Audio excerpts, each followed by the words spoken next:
여보, 대체 저 변기 안에 뭐야? 저희는 낡은 푸셋이 화장실 앞에서 주저앉았습니다. 남편이 떨리는 손으로 변기 밑을 파헤쳤습니다. 전 재산을 잃고 지방의 낡은 집으로 쫓겨나듯 내려온 저희 부부에게 왜 이런 일이 일어난 걸까요? 사연이 시작되기 전에 구독과 좋아요 눌러주세요. 저는 올해 50세 김미진입니다. 저희 남편은 정말 성실한 사람이에요. 남편 김영환은 저보다 2살 위로 55살입니다. 남편은 대학을 졸업하고 한 회사에 입사한 뒤로 30년간 단 한 번도 직장을 옮긴 적이 없었죠. 요즘 같은 세상에서는 정말 보기 드문 일이었습니다. 남편은 매일 아침 7시에 집을 나섰습니다. 저녁에는 6시 반쯤 돌아왔죠. 30년 동안 한 번도 지각한 적이 없었고 병가도 거의 낸 적이 없었습니다. 회사 사람들은 남편을 보고 묵묵하다, 성실하다는 말을 많이 했어요. 승진은 빠른 편은 아니었지만 회사에서 인정받는 사람이었습니다. 남편은 말수가 적었습니다. 집에 와서도 많은 말을 하지 않았죠. 하지만 저는 그런 남편이 좋았어요. 과묵하지만 신뢰할 수 있는 사람이었으니까요. 20년 결혼 생활 동안 남편은 단 한 번도 약속을 어긴 적이 없었습니다. 월급날이면 통장을 제게 맡겼고 술도 거의 마시지 않았죠. 남편이 30년간 모은 돈으로 우리는 서울 변두리에 작은 아파트를 샀습니다. 30평 정도 되는 크기였는데 대출도 다 갚았어요. 남편은 늘 말했습니다. 이 집만큼은 절대 건드리면 안 된다고, 우리 노후의 마지막 보루라고 했죠. 저도 그렇게 생각했습니다. 남편에게는 아주 오래된 친구가 한 명 있었습니다. 이재훈이라는 사람이었는데 남편과 고등학교 동창이었어요. 두 사람은 30년도 넘게 알고 지낸 사이였죠. 남편이 친구라고 부르는 사람은 재훈 씨가 유일했습니다. 재훈 씨는 남편과는 정말 달랐어요. 남편이 조용하고 신중하다면 재훈 씨는 활달하고 적극적이었습니다. 남편은 30년간 한 직장을 다녔지만 재훈 씨는 20대 후반에 회사를 그만두고 사업을 시작했죠. 작은 무역회사를 차렸는데 남편 말로는 초반에는 꽤 잘 됐다고 했습니다. 재훈 씨는 성격이 시원시원했어요. 농담도 잘하고 사람들과 금방 친해졌습니다. 남편과 재훈 씨가 함께 있으면 묘하게 잘 어울렸어요. 남편이 말을 안 하면 재훈 씨가 말을 했고 재훈 씨가 너무 나서면 남편이 조용히 중재했죠. 30년 넘게 친구로 지낼 수 있었던 이유를 알 것 같았습니다. 두 사람은 한 달에 한두 번은 꼭 만났어요. 주로 남편이 퇴근하고 나서 둘이서 식사를 했습니다. 남편은 재훈 씨를 만나고 오면 평소보다 말이 많아졌어요. 고등학교 때 얘기를 하면서 웃기도 했죠. 남편에게 재훈 씨는 정말 특별한 친구였습니다. 재훈 씨네 부부도 가끔 우리 집에 놀러 왔어요. 재훈 씨 부인 김유진 씨는 저보다 1살 어렸습니다. 유진 씨는 차분하고 조용한 성격이었어요.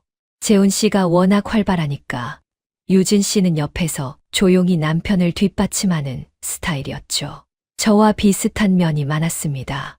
내 식구가 모이면 남편과 재훈 씨는 주로 학창시절 이야기를 했어요. 체육대회 때 얘기, 수학여행 때 얘기, 선생님들 얘기를 하면서 웃었습니다. 재훈 씨가 옛날 일을 하나씩 꺼내면 남편은 고개를 끄덕이며 맞아 하고 웃었죠. 그런 남편의 모습을 보는 게 저는 좋았어요. 재훈 씨는 사업을 한다고 했지만 구체적으로 뭘 하는지는 잘 몰랐습니다. 남편도 자세히는 모르는 것 같았어요. 그냥 무역회사를 운영한다는 것만 알고 있었죠.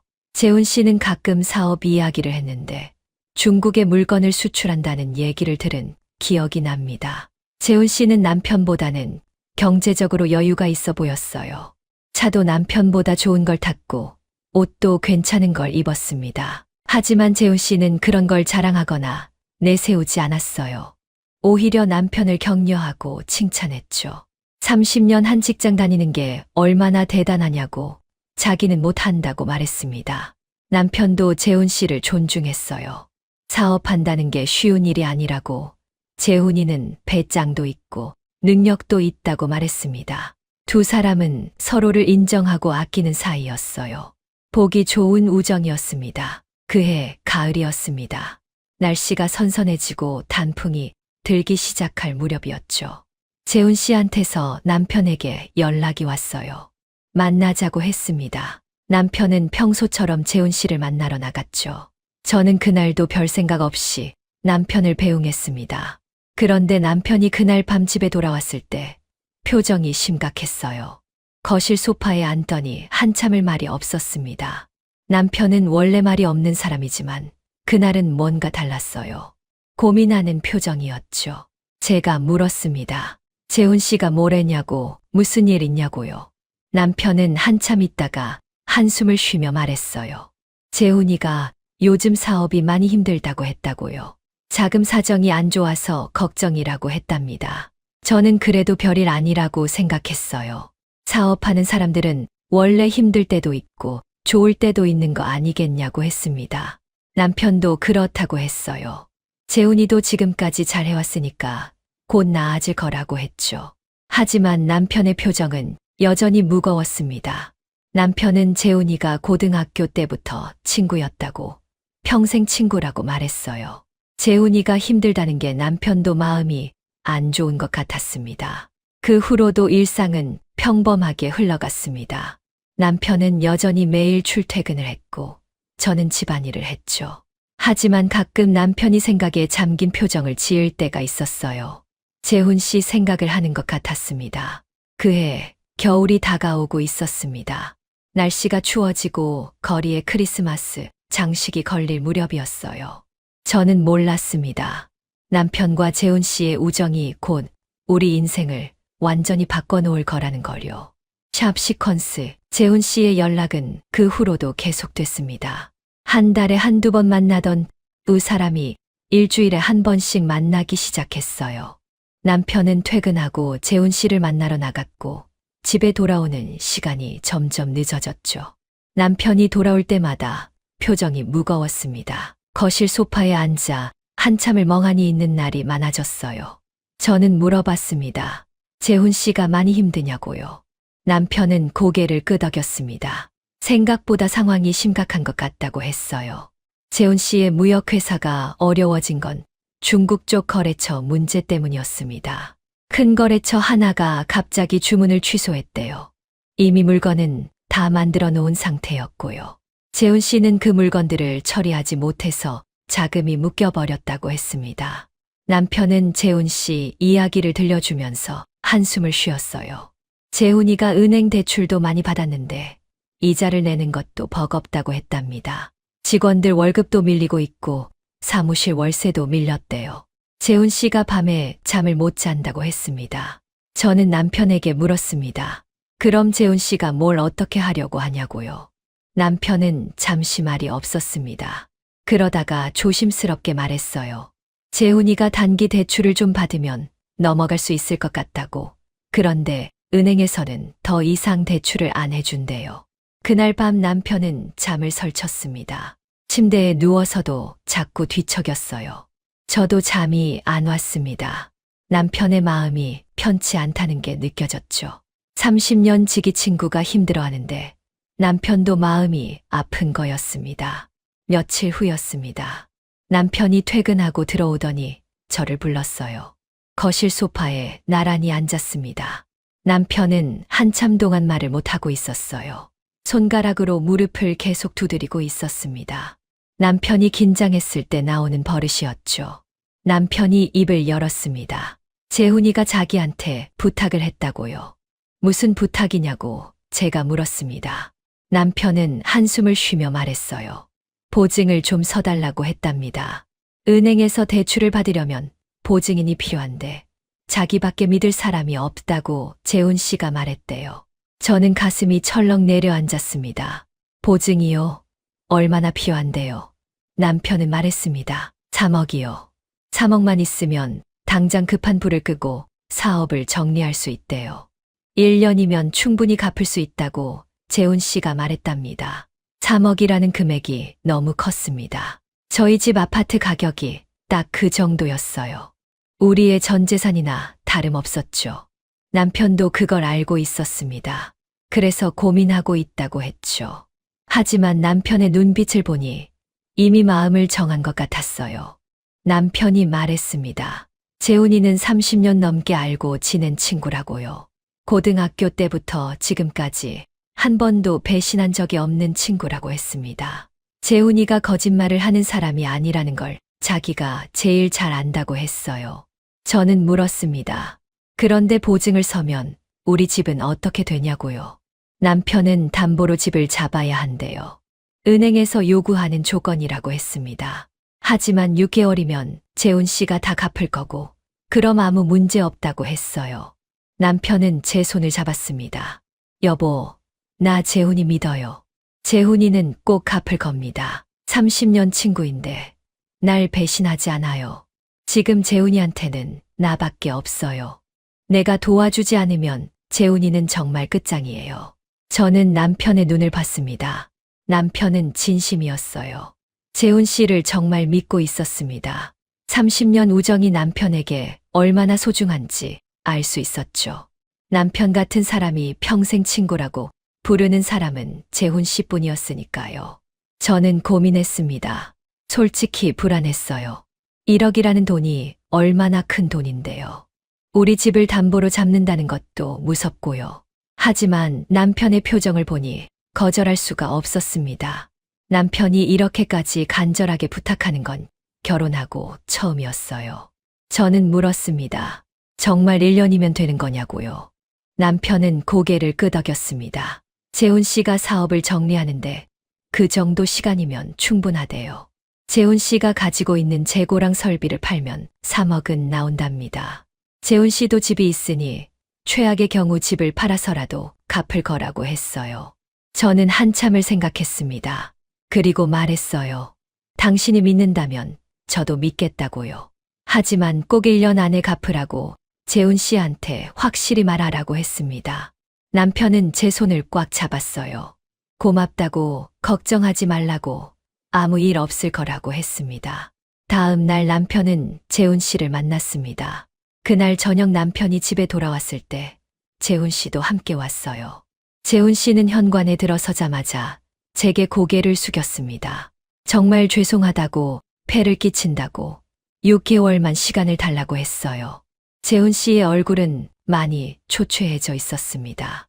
전에 봤을 때보다 살도 많이 빠진 것 같았어요. 눈 밑에 다크서클이 짙었고 표정도 지쳐 보였습니다. 재훈 씨가 정말 힘든 상황이라는 게 느껴졌죠. 재훈 씨는 거듭 약속했습니다. 꼭 1년 안에 갚겠다고, 이자도 다 쳐서 드리겠다고, 영환이 형님은 평생 은인이라고 말했어요. 남편은 재훈 씨의 어깨를 두드렸습니다. 걱정하지 말라고, 친구 아니냐고, 어려울 때 서로 돕는 게 친구라고 했습니다. 그날 재훈 씨가 돌아간 후 남편이 말했습니다. 재훈이가 정말 고마워했대요. 눈물을 글썽이더래요. 자기 때문에 우리 집까지 담보로 잡는데 정말 미안하다고, 꼭 갚겠다고 했답니다. 남편은 재훈 씨를 믿는다고 다시 한번 말했어요. 일주일 후 은행에 갔습니다. 남편과 재훈 씨, 그리고 저 셋이서 함께 갔어요. 은행 직원이 서류를 설명해 줬습니다. 저희 집을 담보로 3억을 대출해 주는 거였어요. 보증인은 남편이고요. 기간은 1년이었습니다. 서류에 도장을 찍을 때 손이 떨렸습니다. 20년 넘게 남편이 모아서 산 집인데 이 집을 담보로 잡는다는 게 실감이 났어요. 하지만 옆에 있는 남편을 봤습니다. 남편은 조금도 망설이지 않고 서류에 도장을 찍었어요. 재훈 씨도 서류에 도장을 찍었습니다. 재훈 씨는 계속 죄송하다고, 고맙다고 말했어요. 꼭 갚겠다고, 1년 후에 깨끗이 정리하겠다고 했습니다. 남편은 재훈 씨의 등을 토닥이며 말했어요. 믿는다고, 친구니까 걱정하지 말라고요. 은행을 나올 때 날씨가 흐렸습니다. 겨울이 다가오고 있었어요. 찬바람이 불었습니다. 저는 옷깃을 여미며 걸었어요. 남편이 제 손을 잡아줬습니다. 괜찮을 거라고, 1년 후면 다 끝날 거라고 했죠. 집으로 돌아오는 길에 남편이 말했습니다. 재훈이가 이번 일만 넘기면 사업을 접을 거래요. 다시는 사업 안 한대요. 그냥 어디 취직해서 월급쟁이로 살 거래요. 이번에 정말 많이 힘들었나 봐요. 저는 남편에게 물었습니다. 정말 재훈 씨가 갚을 수 있을까요? 남편은 확신에 찬 목소리로 대답했습니다. 갚을 수 있어요. 재훈이는 거짓말 안 해요. 재고랑 설비만 팔아도 3억은 나온대요. 걱정하지 말아요.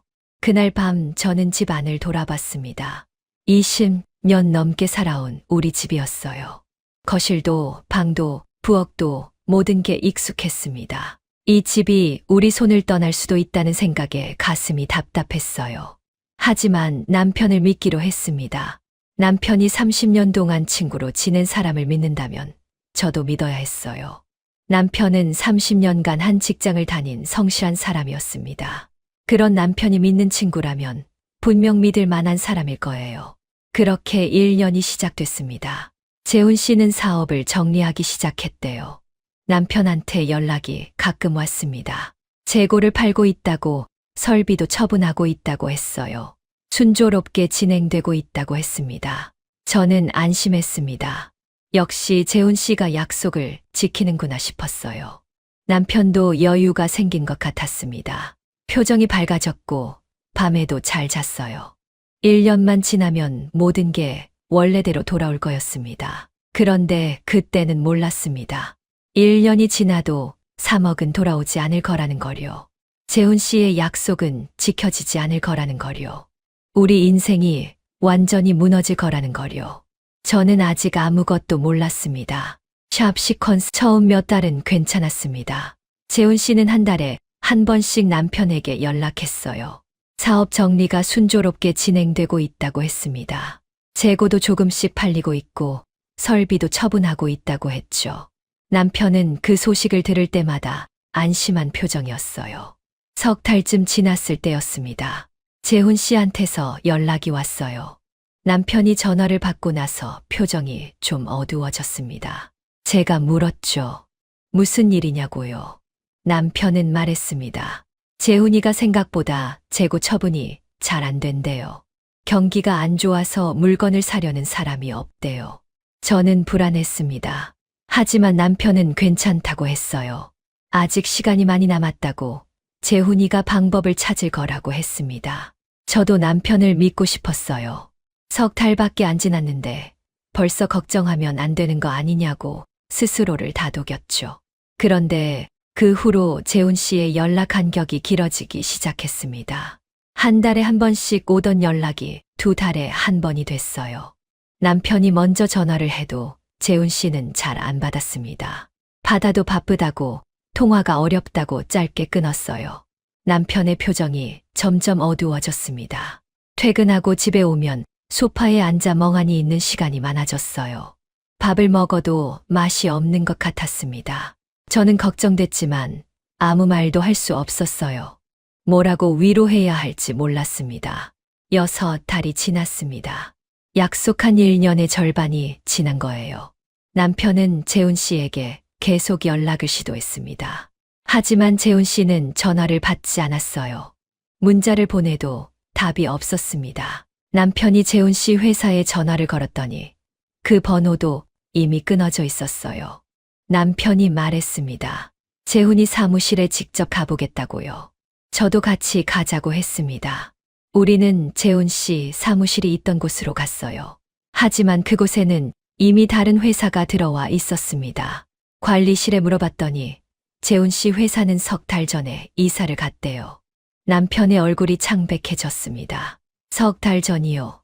그럼 재훈이는 그동안 어디서 뭘 한 거죠? 남편이 떨리는 목소리로 물었어요. 관리실 아저씨는 모른다고 했습니다. 이사 간다고만 하고 갔는데 어디로 갔는지는 말 안 했대요. 집으로 돌아오는 길이 너무 무거웠습니다. 남편은 한마디도 하지 않았어요. 저도 말을 못했습니다. 뭔가 심상치 않다는 걸 둘 다 느끼고 있었죠. 하지만 입 밖으로 꺼내기가 무서웠어요. 그날 밤 남편은 잠을 못 잤습니다. 침대에 누워서도 계속 뒤척였어요. 저도 잠이 오지 않았습니다. 어둠 속에서 남편의 한숨 소리가 들렸어요. 제 가슴도 답답했습니다. 이게 무슨 일인가 싶었죠. 다음 날부터 남편은 재훈 씨를 찾기 시작했습니다. 재훈 씨가 살던 집에도 가봤어요. 하지만 그곳도 비어 있었습니다. 이웃 사람에게 물어봤더니 한 달 전쯤에 이사 갔대요. 어디로 갔는지는 아무도 몰랐습니다. 남편은 재훈 씨의 휴대폰으로 계속 전화를 걸었습니다. 하루에도 몇 번씩 전화했어요. 하지만 재훈 씨는 단 한 번도 전화를 받지 않았습니다. 음성 메시지도 꽉 차서 더 이상 남길 수도 없었어요. 남편이 재훈 씨의 지인들에게 연락했습니다. 재훈 씨를 아는 사람들을 수소문했어요. 하지만 아무도 재훈 씨가 어디 있는지 몰랐습니다. 다들 연락이 안 된다고, 자기들도 재훈 씨를 찾고 있다고 했어요. 7달째가 됐습니다. 남편은 날이 갈수록 초췌해졌어요.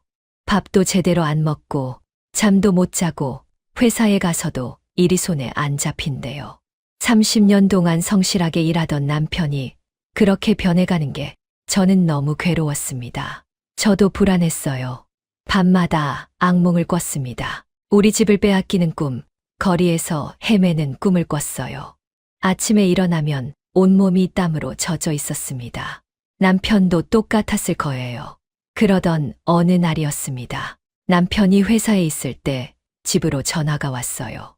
은행에서 온 전화였습니다. 제 심장이 쿵 내려앉았어요. 떨리는 손으로 전화를 받았습니다. 은행 직원이 말했습니다. 대출자인 이재훈 씨와 연락이 되지 않는다고요. 중간 점검 차원에서 연락했는데 전화도 안 받고 등록된 주소로 우편물을 보내도 반송된다고 했습니다. 보증인인 남편에게 이재훈 씨의 연락처를 알려달라고 했어요. 저는 떨리는 목소리로 말했습니다. 저희도 연락이 안 된다고요. 몇 달째 찾고 있다고 했어요. 은행 직원의 목소리가 차갑게 변했습니다. 그럼 문제가 심각하다고, 상환일이 5달밖에 안 남았는데 채무자가 잠적했다고 했어요. 저는 남편에게 전화했습니다. 떨리는 목소리로 은행에서 연락 왔다고, 재훈 씨를 찾지 못하면 큰일이라고 말했어요. 남편도 회사에서 은행 담당자에게 전화를 걸었대요. 하지만 은행에서는 똑같은 말만 반복했습니다. 채무자를 찾으라고, 상환일까지 얼마 안 남았다고요. 그날 저녁 남편이 일찍 퇴근했습니다. 얼굴이 새하얗게 질려 있었어요. 거실 소파에 주저앉더니 고개를 감싸 쥐었습니다. 저도 옆에 앉았어요. 우리는 한참 동안 아무 말도 하지 못했습니다. 남편이 말했습니다. 경찰에 신고해야 한다고요. 재훈이를 찾아야 한다고 했어요. 이건 사기 아니냐고, 처음부터 도망갈 생각이었던 거 아니냐고 했습니다. 남편의 목소리에는 분노가 섞여 있었어요. 다음 날 우리는 경찰서에 갔습니다. 신고를 하려고요. 하지만 경찰은 말했습니다. 이건 민사 문제라고요. 돈을 빌려주고 못 받는 건 사기가 아니라 채무불이행이라고 했어요. 형사처벌 대상이 아니라고 했습니다. 남편이 항변했습니다. 그럼 잠적한 건요? 연락을 안 받는 건요? 경찰은 답답한 표정으로 말했어요. 그것도 범죄는 아니라고, 채무자 소재 파악은 채권자가 해야 한다고 했습니다. 변호사를 선임해서 민사소송을 하라고 조언했어요. 경찰서를 나올 때 남편은 비틀거렸어요. 제가 남편의 팔을 붙잡았습니다. 길가에 서서 한참을 그렇게 서 있었어요. 법도 우리를 도와주지 않았습니다. 8달째가 됐습니다. 남편은 사설탐정까지 고용했어요. 재훈 씨를 찾아달라고 돈을 주고 의뢰했습니다. 하지만 사설탐정도 재훈 씨를 찾지 못했어요. 완전히 자취를 감췄다고 했습니다. 남편은 날이 갈수록 초췌해졌어요. 밥도 제대로 안 먹고 잠도 못 자고 회사에 가서도 일이 손에 안 잡힌대요. 30년 동안 성실하게 일하던 남편이 그렇게 변해가는 게 저는 너무 괴로웠습니다. 9달째였습니다. 은행에서 다시 연락이 왔어요. 상환일이 3달밖에 안 남았다고, 채무자를 찾았냐고 물었습니다. 저는 아직 못 찾았다고 말했어요. 은행 직원이 말했습니다. 상환일까지 돈을 못 받으면 담보를 집행할 수밖에 없다고요. 담보 집행이요? 저는 물었습니다. 그게 무슨 뜻이냐고요. 은행 직원이 설명했습니다. 담보로 잡힌 집을 경매에 넘긴다고요. 경매로 집이 팔리면 그 돈으로 대출금을 회수한다고 했습니다. 가슴이 철렁 내려앉았습니다. 우리 집이 경매로 넘어간다고요? 은행 직원은 냉정하게 말했어요. 보증을 선다는 게 그런 거라고, 채무자가 못 갚으면 보증인이 갚아야 한다고 했습니다. 법적으로 정당한 절차라고요. 그날 밤 남편에게 말했습니다. 은행에서 석 달 후에 집을 경매 넘긴다고요. 남편의 얼굴에서 핏기가 싹 가셨어요. 말을 못하고 그냥 고개를 떨구고 있었습니다. 10달째가 됐습니다. 우리는 마지막 방법을 찾아 헤맸어요. 변호사를 찾아가서 상담을 받았습니다. 하지만 변호사도 어렵다고 했어요. 계약서가 명확하고 보증을 선 것도 사실이니 법적으로는 보증인이 책임을 져야 한다고 했습니다. 남편이 물었습니다. 재훈 씨를 찾아서 소송을 하면 되지 않냐고요. 변호사가 답했습니다. 소송은 할 수 있지만 상대방을 찾지 못하면 의미가 없다고요. 설령 승소해도 재훈 씨가 돈이 없으면 받아낼 수가 없다고 했어요. 그 말을 듣는 순간 남편이 주저앉았습니다. 변호사 사무실 의자에 앉아서 고개를 감싸 쥐었어요. 30년을 모아온 게 한순간에 날아간다고, 이게 말이 되냐고 중얼거렸습니다. 집으로 돌아오는 길에 남편이 말했습니다. 어떻게 재훈이가 이럴 수가 있냐고요. 30년 친구인데 어떻게 이럴 수가 있냐고 울먹였어요. 배신감보다 더한 감정이었습니다. 믿었던 사람에게 인생을 송두리째 빼앗긴 거였으니까요. 11달째가 됐습니다. 이제 한 달밖에 안 남았어요. 은행에서는 거의 매주 연락이 왔습니다. 채무자는 찾았냐고, 돈은 준비했냐고 물었어요. 저는 매번 아니라고 대답할 수밖에 없었습니다. 남편은 회사 동료들에게 돈을 빌려달라고 부탁했습니다. 3억이 필요하다고 제발 좀 도와달라고 했어요. 하지만 3억이라는 돈은 너무 컸습니다.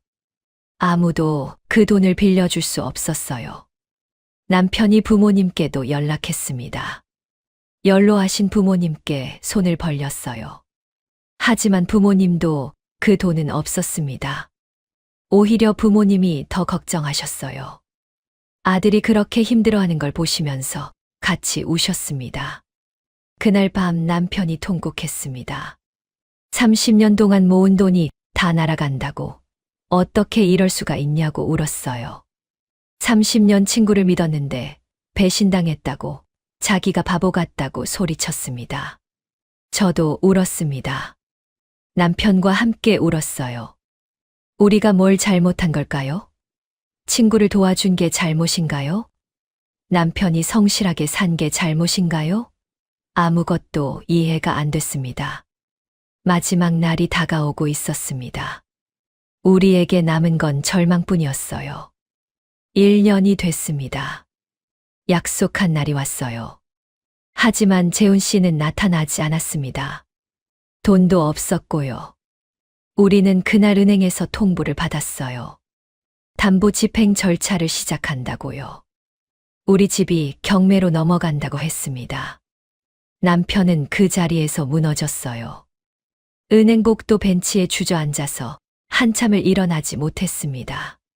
저도 옆에 앉아 있었어요. 뭐라고 위로해야 할지 몰랐습니다. 30년을 모아온 집이 한순간에 날아갔으니까요. 집으로 돌아오는 길에 남편이 말했습니다. 재훈이가 정말 미워진다고요. 돈이 문제가 아니라 연락 한 번 없이 사라진 게 너무 화가 난다고 했어요. 30년 친구가 어떻게 이럴 수가 있냐고 울먹였습니다. 저도 화가 났어요. 하지만 그보다는 막막했습니다. 이제 우리는 어떻게 살아야 하나요? 집도 없이 어디로 가야 하나요? 아이들에게 뭐라고 말해야 하나요? 생각할수록 앞이 캄캄했습니다. 그날 밤 우리는 아이들을 불렀습니다. 큰아이와 작은아이 둘 다 집에 오라고 했어요. 사실을 말해야 했습니다. 더 이상 숨길 수가 없었어요. 아이들은 충격받았습니다. 당연했죠. 갑자기 집이 없어진다는데 어떻게 충격받지 않겠어요? 큰아이가 물었어요. 어떻게 이런 일이 생긴 거냐고, 왜 재훈 삼촌을 믿었냐고 했습니다. 남편은 대답하지 못했어요. 고개만 숙이고 있었습니다. 제가 대신 설명했어요. 아빠는 잘못한 게 없다고, 친구를 도운 건데 이렇게 된 거라고 했습니다. 하지만 아이들의 표정은 여전히 굳어 있었어요. 작은 아이가 말했습니다. 그럼 우리는 어디서 사냐고요? 저는 대답했어요. 당분간은 작은 곳에서 살아야 할 것 같다고요. 아이들한테는 폐를 끼치고 싶지 않다고, 우리 둘이서 해결할 거라고 했습니다. 큰아이가 자기 집에서 같이 살자고 했어요.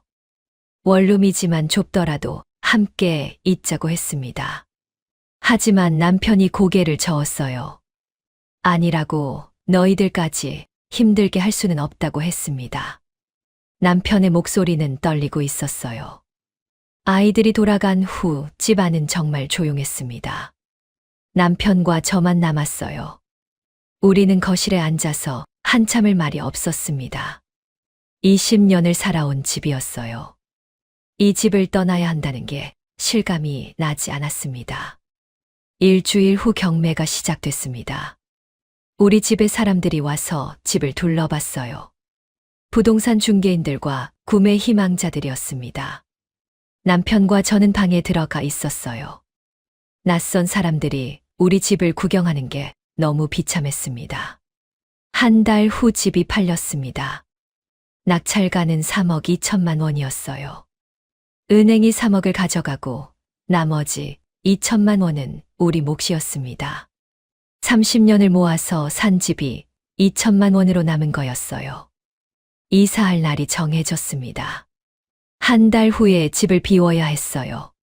우리는 짐을 싸기 시작했습니다.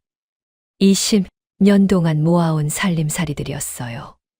하나하나 박스에 담으면서 눈물이 났습니다. 남편은 말이 없었습니다. 그저 묵묵히 짐을 쌌어요.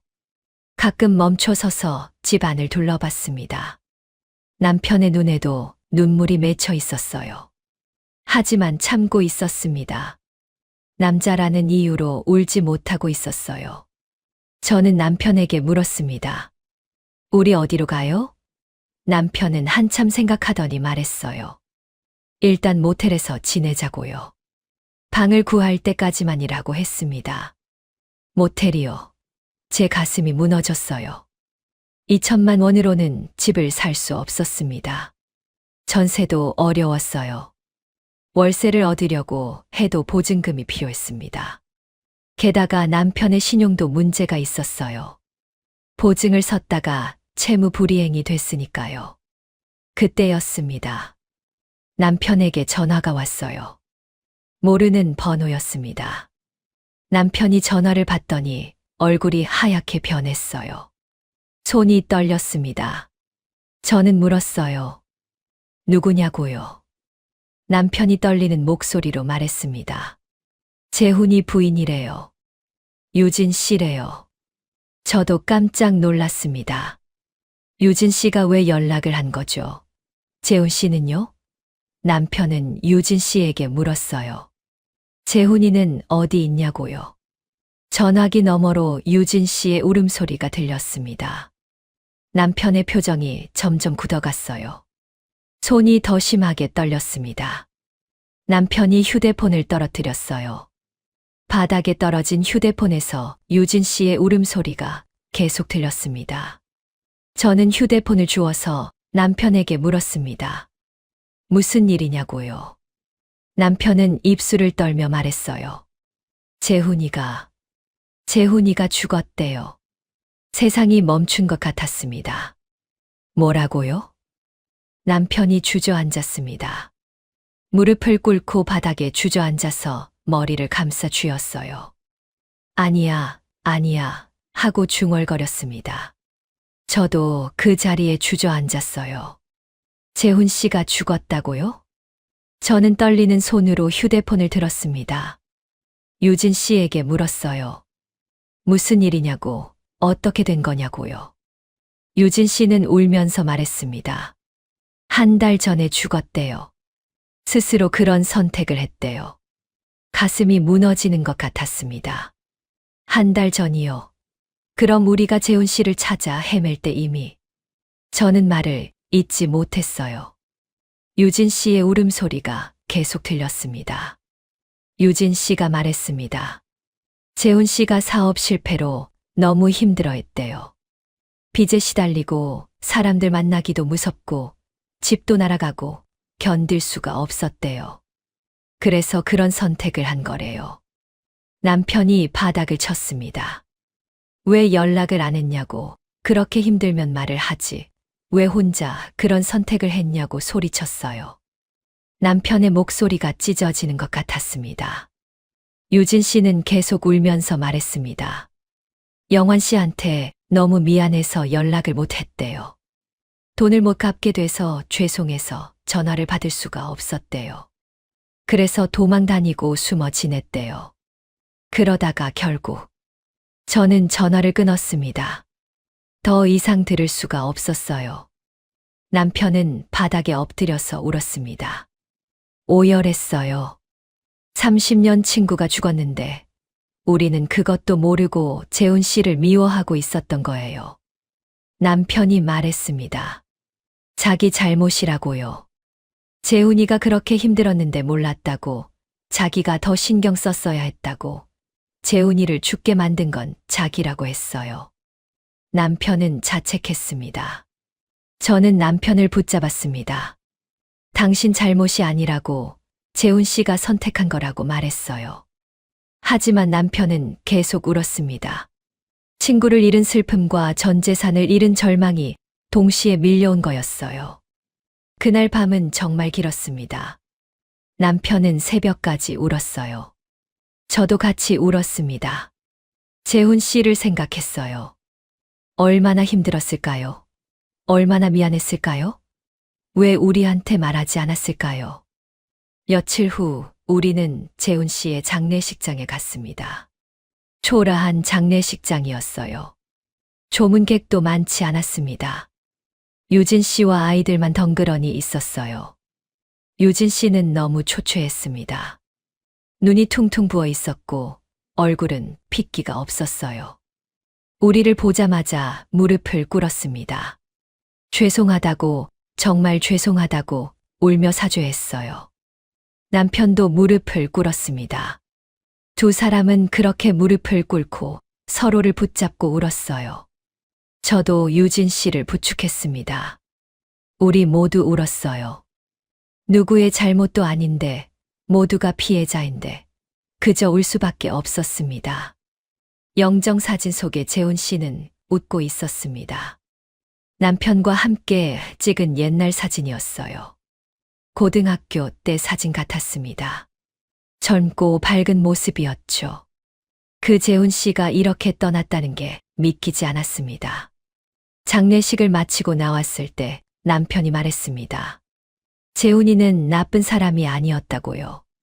그저 불운했을 뿐이라고, 사업이 잘 됐으면 돈도 갚고 잘 살았을 거라고 했어요. 남편은 재훈 씨를 끝까지 감싸고 있었습니다. 일주일 후 우리는 집을 나왔습니다. 짐을 창고에 맡기고 꼭 필요한 것만 들고 모텔로 갔어요. 모텔 방은 좁았습니다.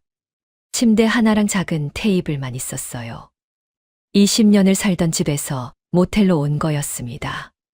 남편은 침대에 앉아 멍하니 있었습니다. 아무 말도 하지 않았어요. 저도 말을 못했습니다. 무슨 말을 해야 할지 몰랐어요. 우리는 그렇게 한참을 앉아 있었습니다. 밤이 됐습니다. 모텔 네온사인 불빛이 창문으로 들어왔어요. 복도에서 다른 사람들 목소리가 들렸습니다. 우리는 이제 이곳에서 살아야 했어요. 집도 없이, 돈도 없이, 그저 남은 2천만 원으로요. 남편이 말했습니다. 미안하다고요. 자기 때문에 이렇게 됐다고, 자기가 재훈이를 믿어서 이 꼴이 났다고 했어요. 저는 남편의 손을 잡았습니다. 당신 잘못이 아니라고 우리 다시 시작하자고 말했어요. 하지만 어떻게 다시 시작해야 할까요? 쉰을 넘긴 나이에 집도 없이요? 저는 알 수 없었습니다. 그저 남편 곁에 있어주는 것밖에 할 수 없었어요. 그날 밤 남편은 또 울었습니다. 이불을 뒤집어 쓰고 소리 죽여 울었어요. 저도 눈물이 났습니다. 하지만 참았어요. 둘 다 울면 안 될 것 같았으니까요. 모텔 창밖을 보니 비가 내리고 있었습니다. 장대비였어요. 우리 인생에도 폭풍우가 몰아치고 있었습니다. 언제 이 비가 그칠까요? 저는 알 수 없었습니다. 샵 시퀀스의 선택. 모텔 생활이 한 달째 접어들었습니다. 남편은 여전히 회사에 다녔어요. 30년을 다닌 직장이었으니까요. 하지만 남편의 얼굴은 날이 갈수록 어두워졌습니다. 회사 사람들한테 모텔에서 산다는 걸 들킬까봐 전전긍긍했어요. 저는 낮에 집에 있었습니다. 아니, 집이 아니라 모텔방이에요. 좁은 방에 앉아서 하루를 보냈어요. 할 일도 없었습니다. 텔레비전만 보다가 남편이 돌아오면 밥을 먹었어요. 근처 식당에서요. 2천만 원은 빠르게 줄어들었습니다. 모텔비가 하루에 5만 원이었어요. 한 달이면 150만 원이었습니다. 식비랑 생활비까지 합치면 한 달에 200만 원은 나갔어요. 2천만 원으로는 1년도 안 될 거였습니다. 남편과 저는 이야기했습니다. 집을 구해야 한다고요. 하지만 방을 구하는 것도 쉽지 않았어요. 보증금이 필요했고 신용도 문제가 있었습니다. 부동산에 가도 거절당하기 일쑤였어요. 어느 날 큰아이가 전화했습니다. 자기 집에서 같이 살자고 다시 권했어요. 좁더라도 함께 있으면 된다고 했습니다. 하지만 남편은 안 된다고 했어요. 아이들한테 더 이상 짐이 되고 싶지 않다고 했습니다. 작은 아이도 전화했습니다. 자기가 학교 그만두고 일하겠다고요. 돈을 벌어서 집 구하는 걸 도와주겠다고 했어요. 남편은 그 말을 듣고 울었습니다. 절대 안 된다고, 학교는 꼭 졸업해야 한다고 말했어요. 저는 남편에게 말했습니다. 제가 일을 하겠다고요. 식당이든 청소든 뭐든 하겠다고 했어요. 남편도 고개를 끄덕였습니다. 우리 둘 다 일하면 방 하나는 구할 수 있을 거라고 했죠. 그때였습니다. 모텔방 문을 두드리는 소리가 났어요. 누구지? 저는 문을 열었습니다. 그리고 깜짝 놀랐어요. 유진 씨가 서 있었으니까요. 유진 씨는 더 초췌해져 있었습니다. 얼굴은 핏기가 없었고 옷차림도 많이 초라했어요.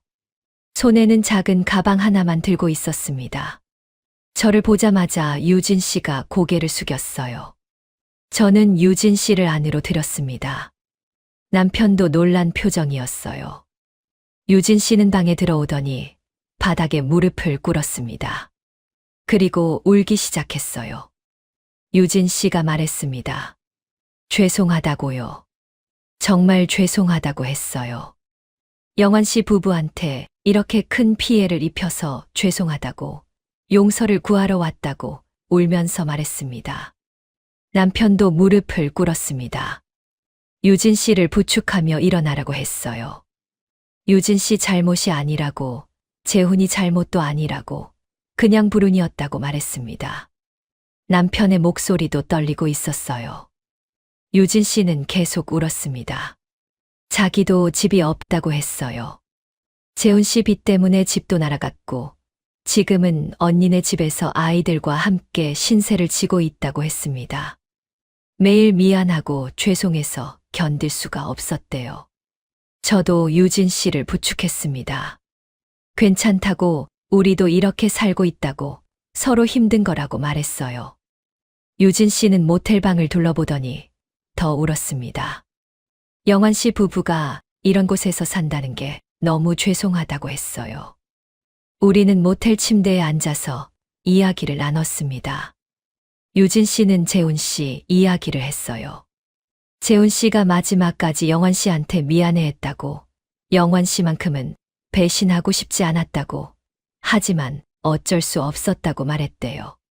재훈 씨는 사업이 실패한 후 모든 게 무너졌대요. 재고도 안 팔리고 설비도 처분이 안 됐고 빚쟁이들이 매일 찾아왔대요. 집도 날아가고 숨을 곳도 없었대요. 그래서 연락을 끊고 도망 다닌 거였습니다. 유진 씨가 말했습니다. 재훈 씨가 마지막까지 영환 씨를 생각했대요. 어떻게든 돈을 만들어서 갚아야 한다고 했대요. 하지만 방법이 없었대요. 그래서 결국 그런 선택을 한 거였습니다. 남편이 울었습니다. 재훈이가 그렇게 힘들었는데 자기는 몰랐다고, 자기가 더 찾아보고 도와줬어야 했다고 말했어요. 유진 씨도 울었습니다. 두 사람은 서로를 붙잡고 울었어요. 한참을 울고 나서 유진 씨가 말했습니다. 사실 오늘 온 이유가 있다고요. 영환 씨 부부한테 드릴 게 있다고 했습니다.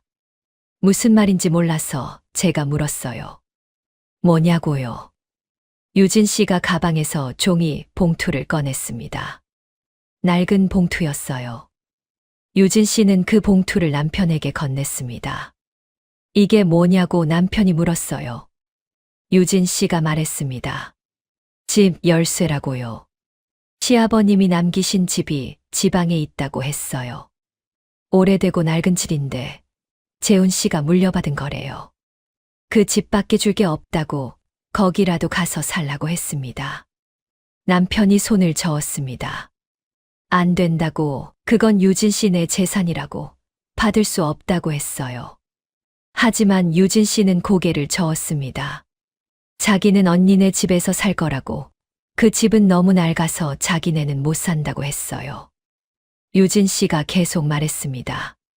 그 집이라도 드려야 자기 마음이 조금이라도 편할 것 같다고요. 제발 받아달라고, 이게 자기가 할 수 있는 전부라고 울먹였습니다. 저는 봉투를 받았습니다. 열어보니 정말 열쇠가 있었어요. 오래된 열쇠였습니다. 그리고 등기부등본이 있었어요. 전라도 어느 시골 마을의 집이었습니다. 유진 씨가 설명했습니다. 산 중턱에 있는 오래된 한옥이라고요. 시아버님이 돌아가시기 전까지 사시던 집인데 돌아가신 후로는 비어 있다고 했어요. 재훈 씨가 물려받았지만 한 번도 가본 적이 없대요. 며칠 전에 자기가 직접 다녀왔는데 정말 낡고 오래됐지만 사람은 살 수 있는 상태라고 했습니다. 전기도 들어온다고 했어요. 물도 나오고요. 다만 화장실이 푸세식이라 불편할 거라고 했습니다. 난방도 아궁이에 불을 떼야 한대요. 남편이 말했습니다. 그래도 못 받는다고요. 유진 씨네 것인데 어떻게 받냐고 했어요. 유진 씨는 무릎을 꿇었습니다. 제발 받아달라고, 이것밖에 못 드려서 죄송하다고, 그래도 모텔보다는 나을 거라고 했어요. 저는 남편을 봤습니다. 남편도 저를 봤어요. 우리는 눈빛으로 이야기를 나눴습니다. 어떻게 하지? 받아야 할까? 남편이 고개를 끄덕였어요. 저도 끄덕였습니다. 저는 유진 씨에게 말했습니다. 고맙다고요. 정말 고맙다고 했어요. 유진 씨는 오히려 죄송하다고 했습니다.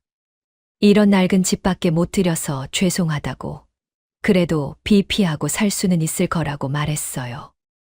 유진 씨가 돌아간 후 우리는 등기부등본을 자세히 봤습니다. 정말 전라도 시골 마을이었어요. 산 중턱에 있는 집이라고 했습니다. 얼마나 낡았을까요? 얼마나 불편할까요? 하지만 모텔보다는 나을 거였어요. 적어도 집이 있는 거니까요. 돈 걱정하지 않고 살 수 있는 곳이 있다는 게 감사했습니다. 남편도 그렇게 말했어요. 며칠 후 우리는 결정했습니다. 그 집으로 가기로요. 아이들에게도 말했어요. 지방으로 내려간다고, 새로 시작하겠다고 했습니다. 아이들은 걱정했지만 우리 결정을 존중해줬어요. 남편이 회사에 사직서를 냈습니다. 30년을 다닌 회사였어요. 회사 사람들이 만류했습니다. 왜 그만두냐고, 정년까지 얼마 안 남았는데 왜 이제 와서 그만두냐고 물었어요. 남편은 말했습니다. 가정 사정이 있다고요. 지방으로 내려가야 한다고 했어요. 회사 사람들은 아쉬워했습니다. 남편은 성실하고 믿을 만한 사람이었으니까요. 30년 동안 한 번도 문제를 일으킨 적이 없었으니까요. 마지막 출근 날 남편은 집에 일찍 왔습니다. 손에는 작은 상자를 들고 있었어요. 회사에서 준 퇴직 기념품이래요. 그리고 퇴직금 통장이 있었습니다. 30년 근속 퇴직금이요. 남편이 통장을 보더니 한숨을 쉬었습니다. 얼마 안 된대요. 중간에 회사 사정이 안 좋아서 퇴직금 일부를 미리 받았었대요. 그래서 남은 게 800만 원 정도래요. 30년 일한 대가가 800만 원이었습니다. 하지만 그래도 감사했어요. 2천만 원에 800만 원을 더하면 2,800만 원이었습니다. 지방에서 조금씩 쓰면 당분간은 버틸 수 있을 거였어요. 남편도 고개를 끄덕였습니다. 우리는 짐을 쌌습니다. 창고에 맡겼던 짐들을 다시 빼냈어요. 다 가져갈 수는 없었습니다. 꼭 필요한 것만 골랐어요. 옷가지, 이불, 그릇, 그런 것들이요. 나머지는 버리거나 팔았습니다. 그렇게 일주일을 준비했어요. 드디어 지방으로 떠날 날이 됐습니다. 아이들이 모텔로 왔어요. 작별 인사를 하러요. 큰아이가 돈 봉투를 건넸습니다. 200만 원이래요. 자기가 모은 돈이라고 했어요. 남편이 안 받는다고 했어요. 하지만 큰아이는 꼭 받으라고 했습니다. 자기도 이제 돈 벌고 있으니까 부모님 도와드리는 게 당연하다고 했어요. 남편은 결국 받았습니다.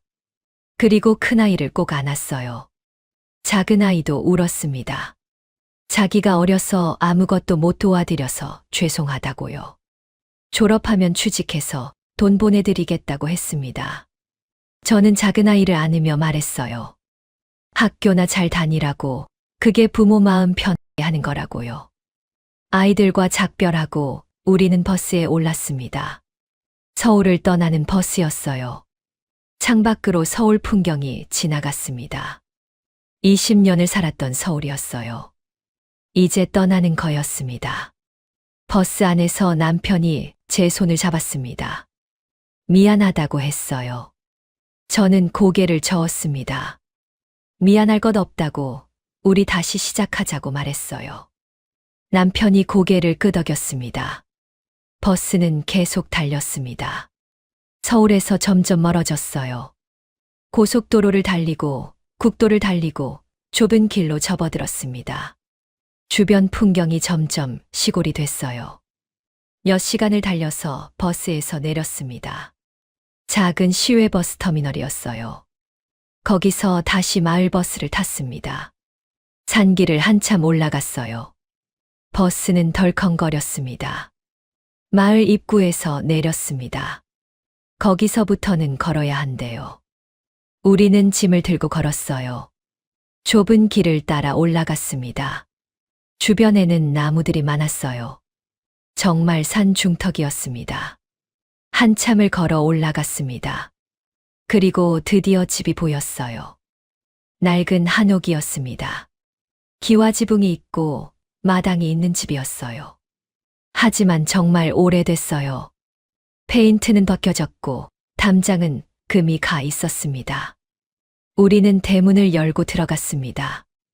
마당에는 잡초가 무성했어요. 집 안으로 들어가니 먼지가 가득했습니다. 오래 비어 있었던 집이라는 게 느껴졌어요. 하지만 생각보다는 괜찮았습니다. 방도 2개 있고 부엌도 있었어요. 아궁이가 있고 마루가 있었습니다. 정말 옛날 시골 집이었어요. 남편이 말했습니다. 여기서 새로 시작하자고요. 저도 고개를 끄덕였습니다. 여기서 다시 시작하는 거예요. 비록 낡고 불편하지만 우리만의 공간이 있다는 게 감사했어요. 그날 밤 우리는 마루에 누워서 하늘을 봤습니다. 마루 창문으로 별이 보였어요. 서울에서는 볼 수 없었던 별들이었습니다. 정말 많은 별이 반짝이고 있었어요. 남편이 말했습니다. 별이 참 많다고요. 저도 그렇다고 대답했어요. 우리는 그렇게 별을 보며 잠들었습니다. 내일부터 새로운 삶이 시작될 거였어요. 샵 시퀀스 다음 날 아침 일찍 일어났습니다. 창문 사이로 햇살이 들어왔어요. 새 소리가 들렸습니다. 서울에서는 들을 수 없었던 소리였어요. 공기도 맑았습니다. 남편과 저는 마당을 둘러봤습니다. 잡초가 정말 무성했어요. 하지만 마당이 넓었습니다. 손을 보면 채소도 심을 수 있을 것 같았어요. 마당 한쪽에는 우물도 있었습니다. 집 뒤쪽으로 가보니 푸세식 화장실이 있었어요. 낡은 나무 건물이었습니다. 문을 열어보니 변기 구멍이 보였어요. 정말 오래된 푸세식이었습니다. 냄새도 좀 났어요. 남편이 말했습니다. 여기서 살려면 적응해야 한다고요. 불편하지만 어쩔 수 없다고 했어요. 저도 고개를 끄덕였습니다. 이게 우리 현실이니까요. 집 안을 청소하기 시작했습니다. 먼지가 정말 많았어요. 하루 종일 쓸고 닦았습니다. 거미줄도 많이 쳐 있었어요. 창문을 열고 환기를 시켰습니다. 조금씩 집이 깨끗해졌어요. 저녁이 됐습니다. 밥을 해야 했는데 가스레인지가 없었어요. 아궁이에 불을 떼야 했습니다. 남편이 마당에서 나무를 주워왔어요.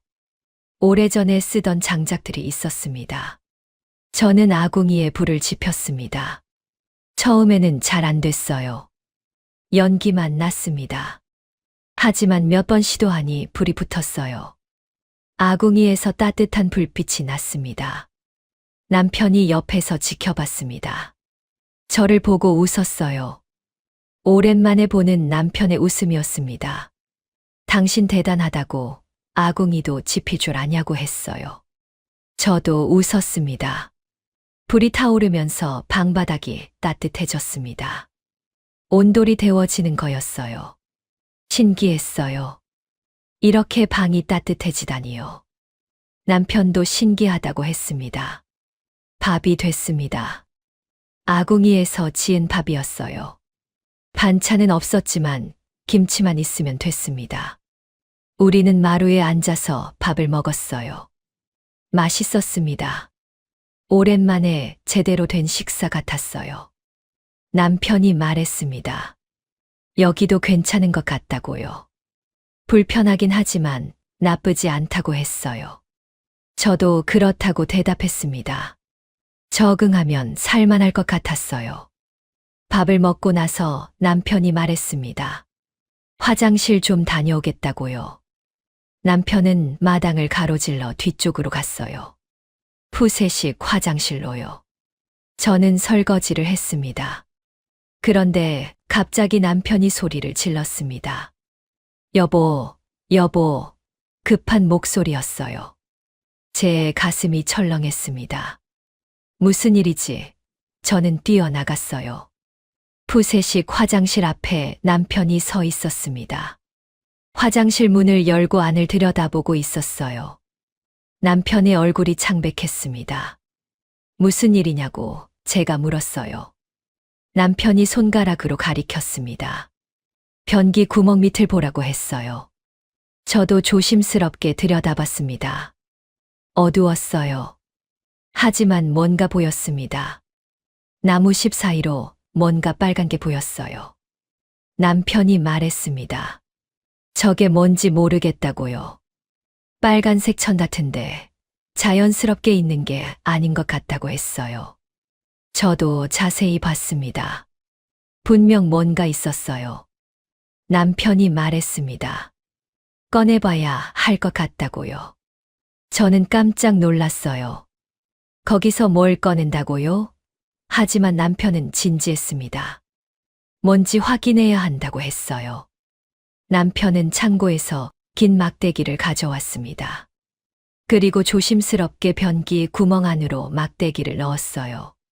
천천히 훑어내렸습니다. 나무십들이 치워졌어요.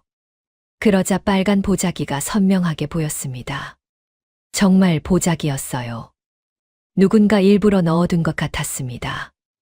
나무잎으로 살짝 가려져 있었어요. 남편이 막대기로 조심스럽게 보자기를 걸었습니다. 천천히 끌어올렸어요.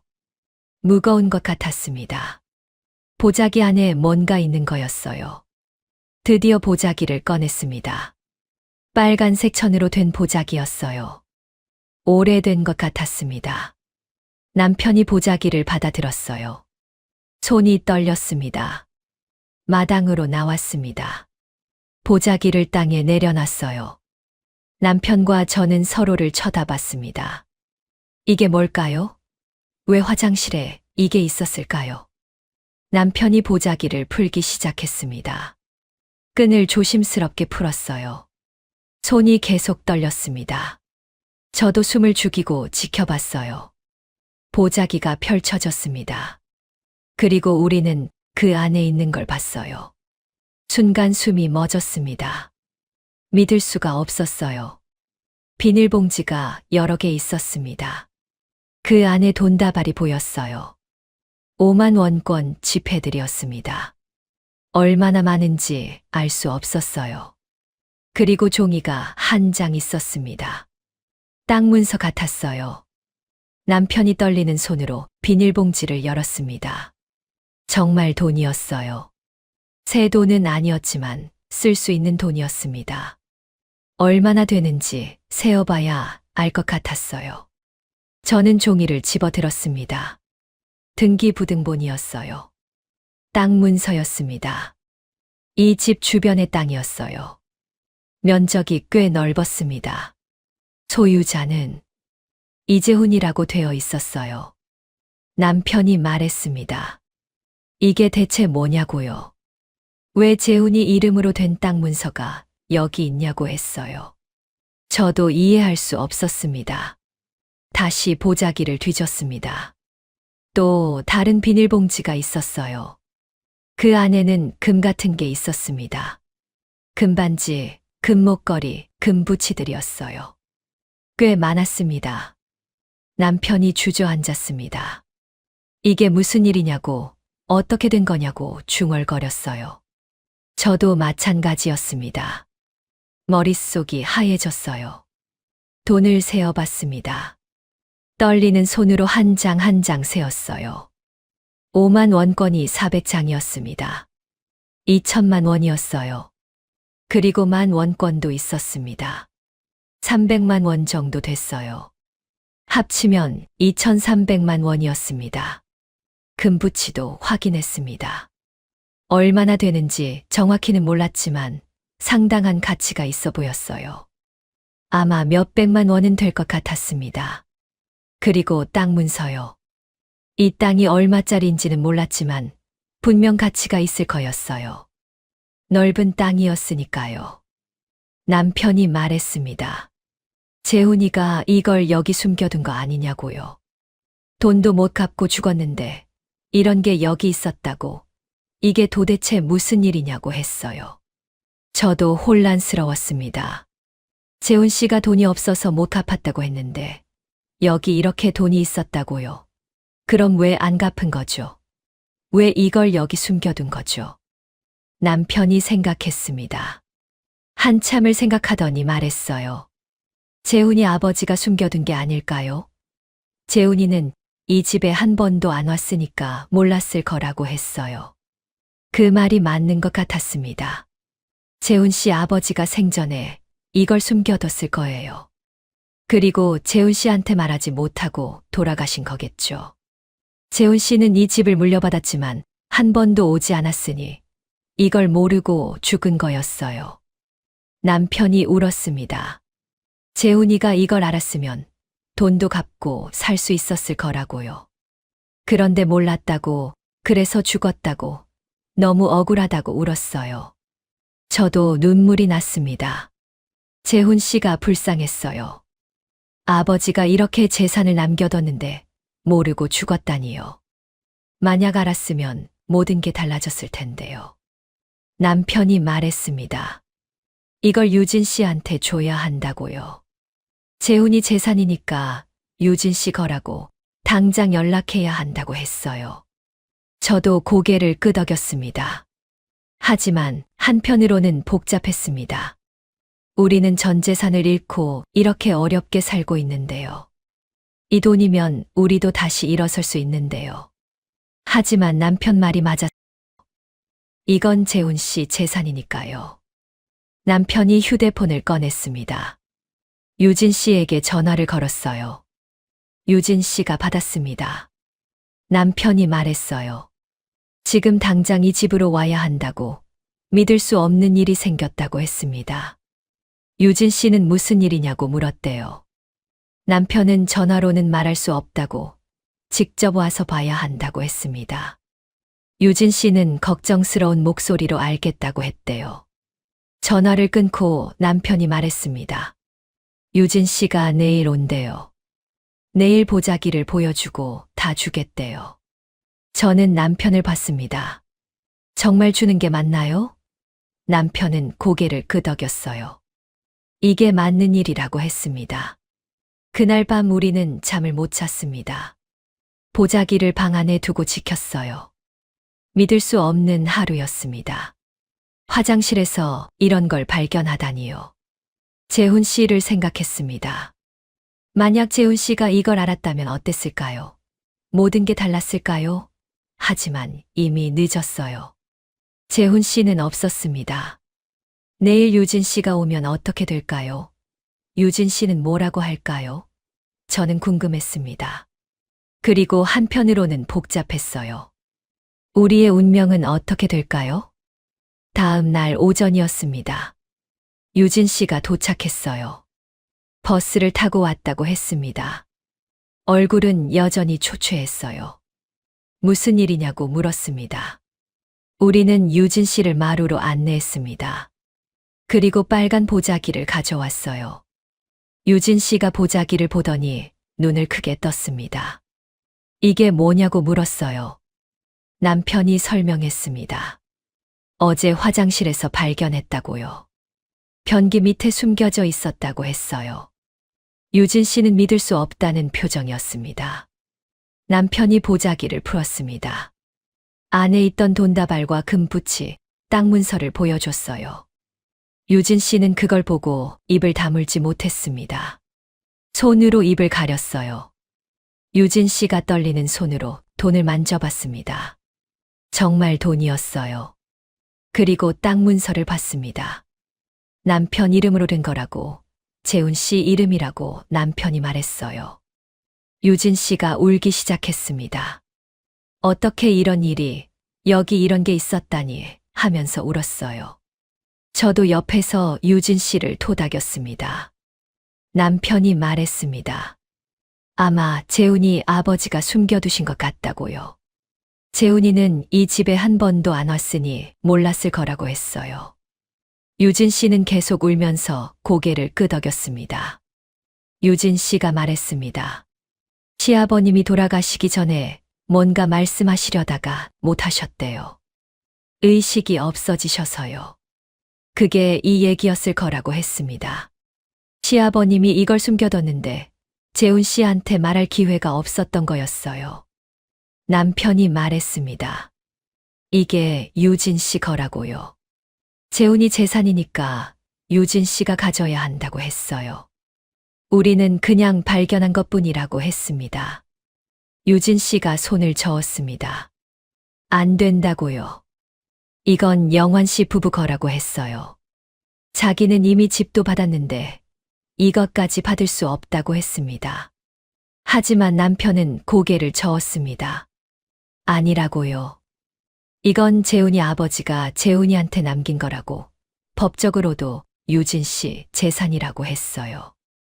우리는 받을 수 없다고 했습니다. 저도 말했습니다. 유진 씨 것이 맞다고요.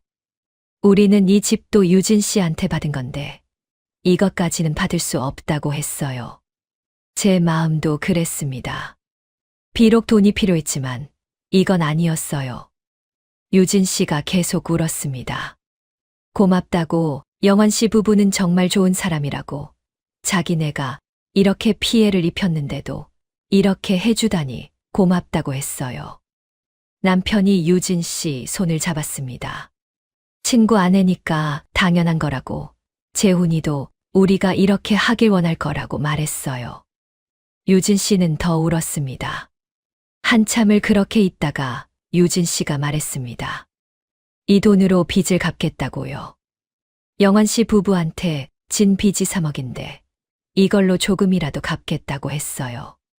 남편이 깜짝 놀랐습니다. 무슨 소리냐고, 이건 유진 씨 거라고, 빚 생각은 하지 말라고 했어요. 하지만 유진 씨는 고개를 저었습니다. 유진 씨가 말했습니다. 자기가 은행에 알아봤대요. 담보로 잡힌 집이 경매로 넘어갔으니 법적으로 빚은 청산됐대요. 하지만 도덕적으로는 빚이 남아있다고, 자기 마음이 편하지 않다고 했습니다. 그래서 이 돈으로 조금이라도 갚고 싶다고 했어요. 3억을 다 갚을 수는 없지만 2천만 원이라도 드리고 싶다고 했습니다. 제발 받아달라고 울면서 부탁했어요. 남편이 단호하게 말했습니다. 절대 안 된다고요. 법적으로 빚이 없는데 왜 갚냐고, 유진 씨는 아이들 키워야 하는데 돈이 필요하다고, 이건 유진 씨가 써야 한다고 했어요. 유진 씨와 남편이 실랑이를 했습니다. 유진 씨는 꼭 갚아야 한다고 했고, 남편은 절대 안 된다고 했어요. 두 사람 다 고집이 셌습니다. 저는 지켜보고 있었습니다. 두 사람 다 선한 사람들이었어요. 서로에게 더 주려고 하는 사람들이었습니다. 이런 사람들이 왜 이렇게 힘들어야 하나 싶었어요. 결국 타협점을 찾았습니다. 유진 씨가 돈을 가지되 나중에 형편이 나아지면 조금씩 갚는 걸로요. 강제는 아니고 유진 씨 마음대로요. 남편도 그렇게 하자고 했습니다. 유진 씨는 땅 문서를 자세히 봤습니다. 그리고 놀랐어요. 이 땅이 꽤 넓다고 했습니다. 요즘 땅값이 올라서 몇억 원은 할 거라고 했어요. 남편도 놀랐습니다. 그렇게 비싸냐고요. 유진 씨가 설명했어요. 이 근처가 요즘 개발된다고 했습니다. 관광지로 만든다고, 그래서 땅값이 많이 올랐대요. 유진 씨가 말했습니다. 이 땅을 팔면 돈이 꽤 될 거라고요. 재훈 씨 빚을 다 갚을 수 있을 거라고 했어요. 그리고도 남을 거라고 했습니다. 그 말을 들은 순간 남편이 주저앉았습니다. 재훈이가 이걸 알았으면 땅만 팔아도 모든 게 해결됐을 거라고요. 돈도 갚고 다시 시작할 수 있었을 거라고 울었어요. 저도 가슴이 아팠습니다. 재훈 씨가 너무 불쌍했어요. 이렇게 재산이 있었는데 몰랐던 거예요. 그래서 절망했던 거고요. 알았다면 모든 게 달랐을 텐데요. 유진 씨도 울었습니다. 세 사람이 마루에 앉아서 울었어요. 재훈 씨를 생각하며 울었습니다. 얼마나 힘들었을까요? 얼마나 미안했을까요? 유진 씨가 말했습니다. 재훈 씨가 마지막까지 영환 씨 생각했어요. 빚을 못 갚아서 너무 미안했대요. 남편이 울었습니다. 재훈아 하고 불렀어요. 재훈이 이름을 부르며 울었습니다. 친구가 마지막까지 자기를 생각했다는 게 너무 슬프고 고마웠던 거예요. 저도 울었습니다. 재훈 씨의 마음을 알 것 같았어요. 유진 씨가 말했습니다. 재훈 씨가 편지를 남겼대요. 자기가 죽으면 읽으라고요. 그 편지에 이 집 얘기가 조금 나왔대요. 하지만 구체적으로 뭐가 있다는 말은 안 했대요. 그냥 이 집이 도움이 될 거라고만 썼대요. 유진 씨는 그게 무슨 뜻인지 몰랐는데 이제 알겠다고 했습니다. 남편이 말했습니다. 재훈이는 끝까지 좋은 친구였다고요. 자기를 배신하지 않았다고, 마지막까지 의리를 지켰다고 했어요. 남편의 목소리는 떨렸습니다. 유진 씨도 고개를 끄덕였습니다. 재훈 씨가 살아생전에 늘 말했대요. 영환이는 자기 평생 친구라고 절대 배신하면 안 된다고 했대요. 그 약속을 끝까지 지킨 거였습니다. 우리는 한참을 그렇게 앉아 있었습니다. 재훈 씨를 생각하며요. 재훈 씨가 얼마나 힘들었을까요? 죄책감에 얼마나 시달렸을까요? 하지만 친구는 잊지 않았던 거예요. 유진 씨가 일어났습니다. 이제 가봐야 한다고 했어요. 이 돈과 땅으로 빚을 갚겠다고 영환 씨 부부한테 조금이라도 보답하겠다고 했습니다. 남편이 말했습니다. 빚은 신경 쓰지 말라고요. 법적으로 없는 빚이라고 유진 씨는 아이들 잘 키우는 게 중요하다고 했어요. 하지만 유진 씨는 고개를 저었습니다. 꼭 갚겠다고 했어요. 유진 씨가 떠나기 전에 말했습니다. 영환 씨 부부는 정말 좋은 사람이라고요. 재훈 씨가 그런 친구를 뒀다는 게 행운이었다고 했어요. 자기도 그런 사람이 되고 싶다고 했습니다. 우리는 유진 씨를 배웅했습니다. 버스 정류장까지 걸어갔어요. 유진 씨는 보자기를 소중히 안고 갔습니다. 버스에 오를 때 우리에게 인사했어요. 고개를 깊이 숙였습니다. 버스가 떠났습니다. 우리는 손을 흔들었어요. 유진 씨도 창문 너머로 손을 흔들었습니다. 버스가 멀어져 갔어요. 집으로 돌아오는 길에 남편이 말했습니다. 재훈이가 자랑스럽다고요. 친구로서 끝까지 의리를 지켰다고, 자기도 그렇게 살고 싶다고 했어요. 저도 고개를 끄덕였습니다. 재훈 씨는 불운했지만 나쁜 사람은 아니었어요. 오히려 좋은 사람이었습니다. 친구를 끝까지 생각하는 사람이었어요. 집에 돌아와서 마루에 앉았습니다. 남편이 하늘을 봤어요. 재훈아 고맙다 하고 중얼거렸습니다. 저도 속으로 말했어요. 재훈 씨, 편히 쉬세요. 그날 저녁 우리는 마당에서 재훈 씨를 위해 기도했습니다. 좋은 곳에 가시라고, 다시 태어나면 행복하시라고 기도했어요. 별이 반짝이고 있었습니다. 샵 시퀀스. 그로부터 몇 달이 지났습니다. 우리는 시골집에서 적응하며 살았어요. 아침에는 마당에서 채소를 가꾸고 낮에는 집을 고쳤습니다. 남편이 페인트 칠도 하고 담장도 수리했어요.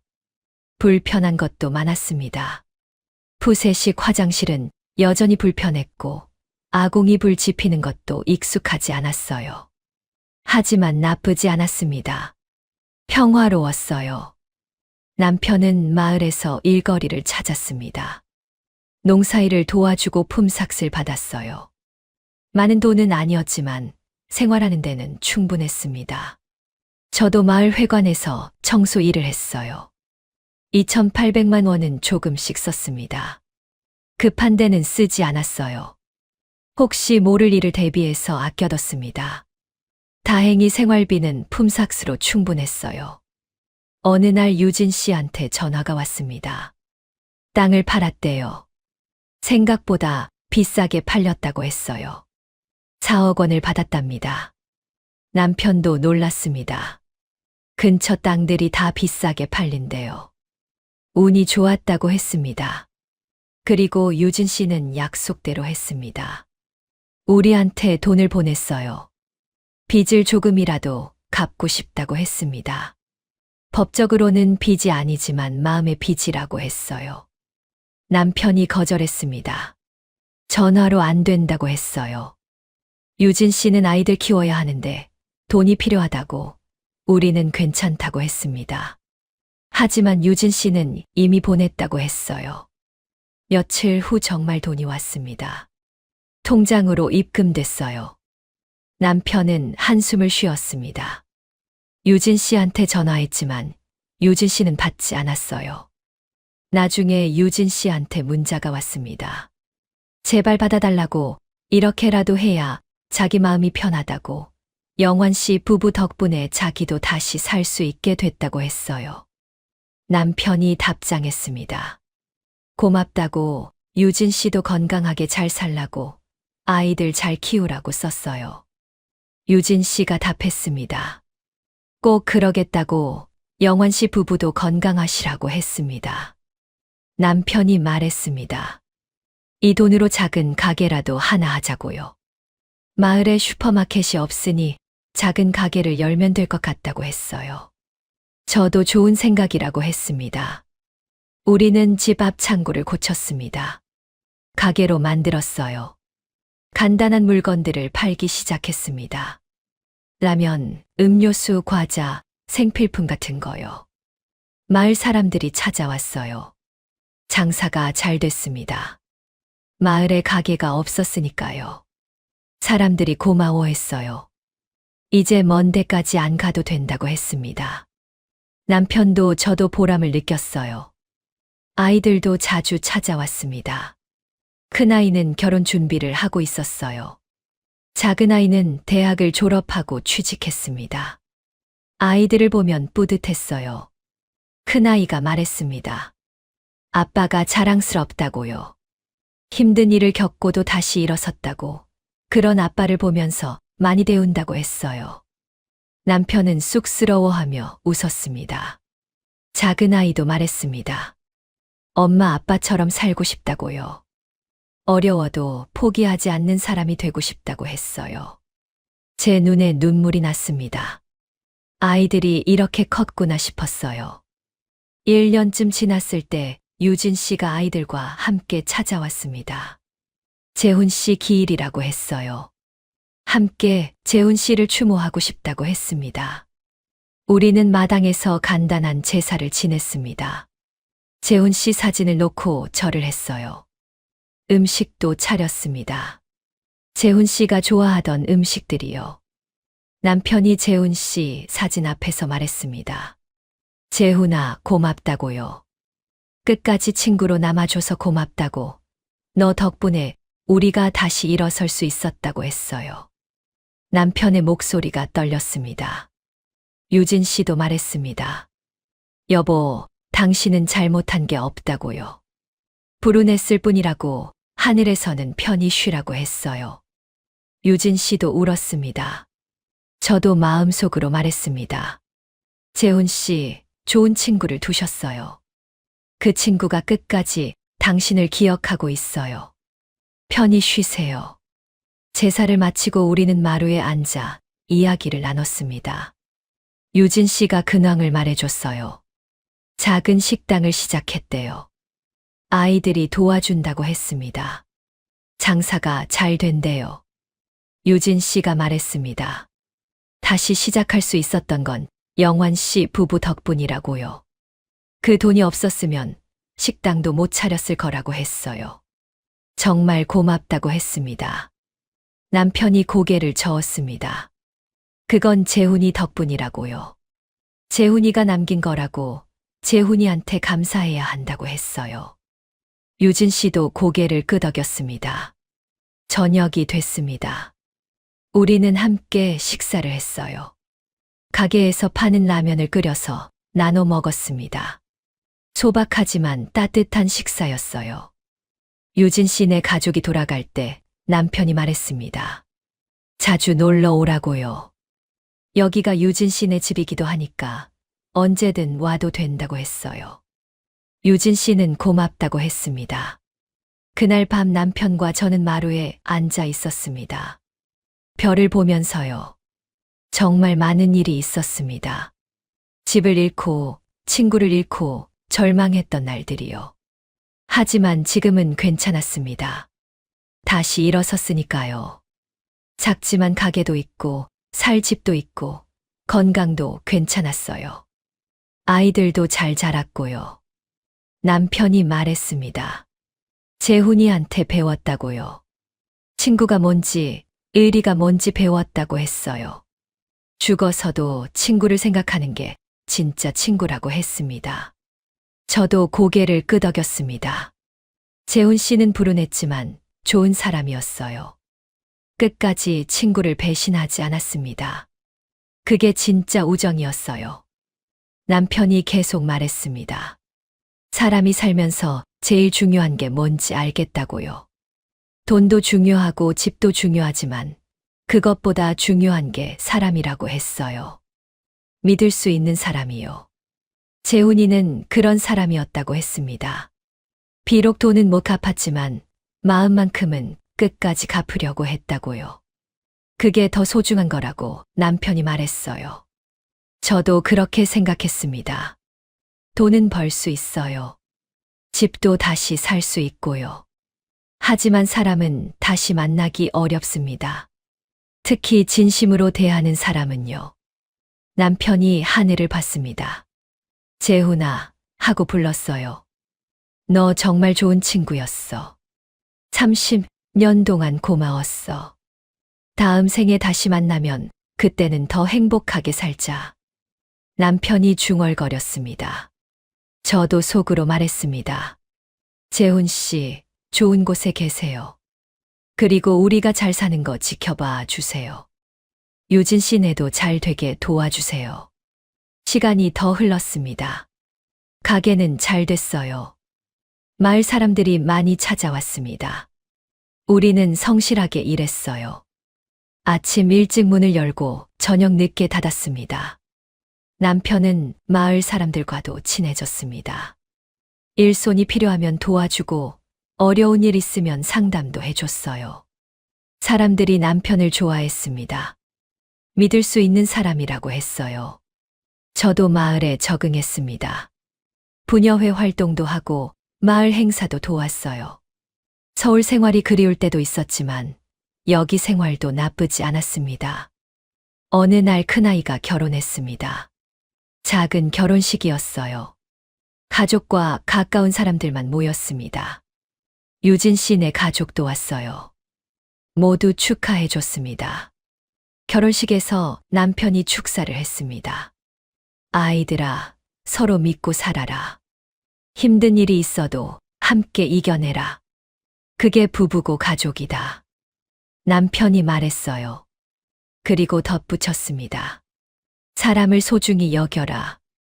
돈보다 명예보다 사람이 중요하다. 진심으로 대하는 사람을 만나면 끝까지 지켜라. 그게 인생이다. 남편의 말에 사람들이 박수쳤습니다. 저는 남편을 봤습니다. 남편도 많이 변했어요. 예전보다 말도 많아지고 웃음도 많아졌습니다. 힘든 일을 겪으면서 더 단단해진 것 같았어요. 결혼식이 끝나고 남편이 말했습니다. 행복하다고요. 아이들도 잘 컸고 우리도 건강하고 이렇게 사는 게 행복이라고 했어요. 저도 그렇다고 대답했습니다. 밤에 집으로 돌아왔습니다. 둘이서요. 아이들은 각자 삶이 있으니까요. 우리도 우리 삶을 살아야 했습니다. 마루에 앉아서 차를 마셨습니다.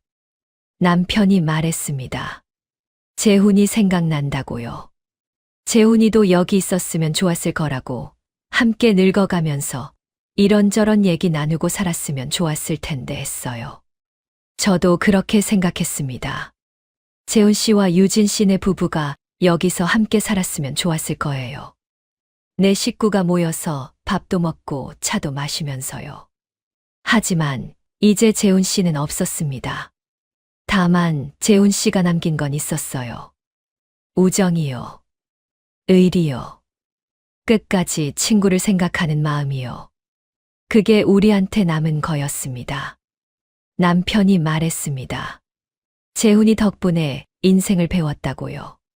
돈을 잃었지만 더 큰 걸 얻었다고, 사람이 뭔지 알았다고 했어요. 그게 더 값진 거라고 했습니다. 저도 동감했습니다.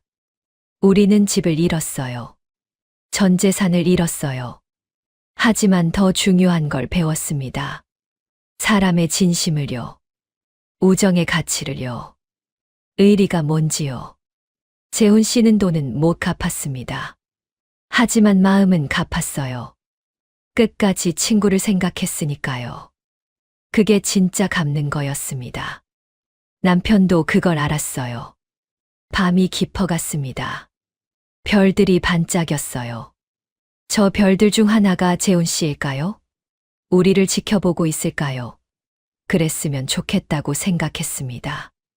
남편이 마지막으로 말했습니다. 재훈아, 고맙다. 내가 있어서 내 인생이 더 풍요로웠어. 비록 지금은 없지만 내 마음 속에는 영원히 살아있어. 평생 친구야. 저도 속으로 말했습니다. 재훈 씨, 편히 쉬세요. 우리가 유진 씨네 잘 챙길게요. 그리고 당신이 가르쳐 준 것, 사람의 진심을 우리도 다른 사람들한테 베풀며 살게요. 이것이 우리의 이야기입니다. 전 재산을 잃었지만 더 큰 걸 얻은 이야기요. 친구를 잃었지만 우정의 의미를 배운 이야기입니다. 인생은 참 알 수 없습니다.